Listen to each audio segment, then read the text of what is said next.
Mayong buntag mga badi. Kamusta ang buhay? O di ba? Yun oh.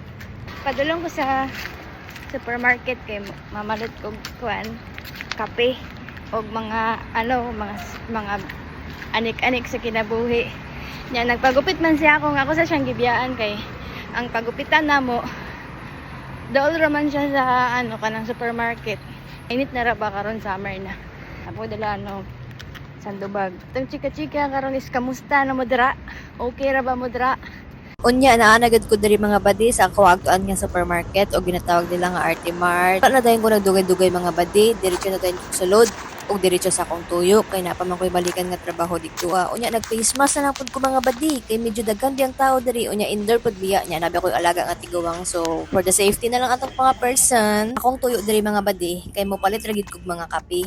Kay kung isa ka OFW, sure jud ko kani present ni perme. Unya ang akong gipili Nescafe Gold gid mga badi kay bahalag kapira, ang importante gold dili silver. Agagay. Wala na ako naglangay-langay mga badi, nagbayad na ako dayon diri kay auntie. Nakita ninyo na ay kapira gyud na og napkin, sabon ug maura. Mana.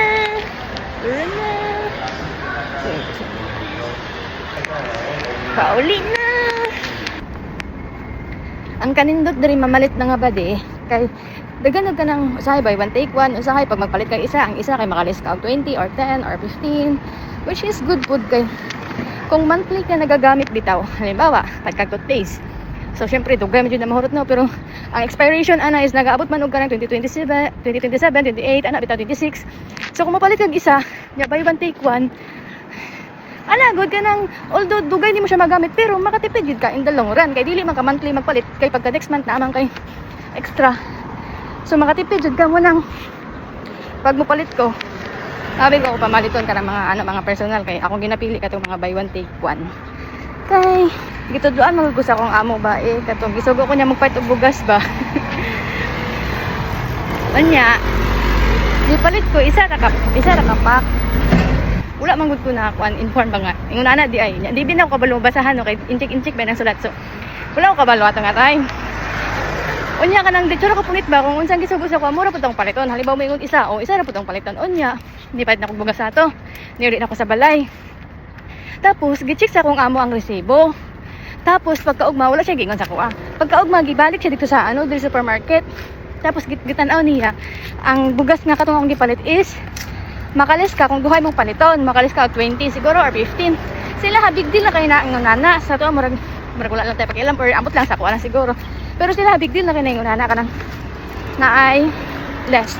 So mo to ingon siya kin sa sunod gani pag magpalit kag mga item or nakay paliton, i-check na mo kung naay buy one take one or kung naay less. Kung naay less gani nga duha ka pug paliton nimo duha. O ana siya. So mo to so gud ato timatan na ako yung ingon. Moto na-adapt na ako kung unsa iyang ginaingon. Tapos kumamalit ko ako na pong gi-apply sa akong kaugalingon kay murag maka-save man pud. Ana gud ginang kinabuhi dira. Kung asa ta maka-save dito ra gid ta. Pabalik na ko kay akong. Unya pabalik na ako kay akong perting iga nga. Tapos tama-tama gid pagkahuman dito human na pud to si akong. Manguli na hospital. Unya mag-prepare na pud man yun to nya mangaon. Agoy grabe. Hindi man di makatabok. Stop na noon.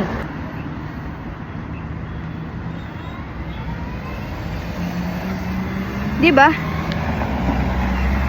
Ako ganahan ragid ko pag makagawas ko sa balay kay parang refreshing kayang kon bisag init ang lugar karon kay summer, pero okay ra kayo kay refreshing ang panahon. Okay, let's go. It's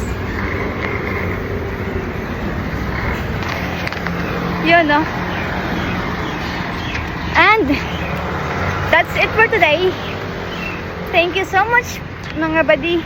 Salamat sa pagsuporta, salamat sa pagtanaw sa akong mga videos. Love you.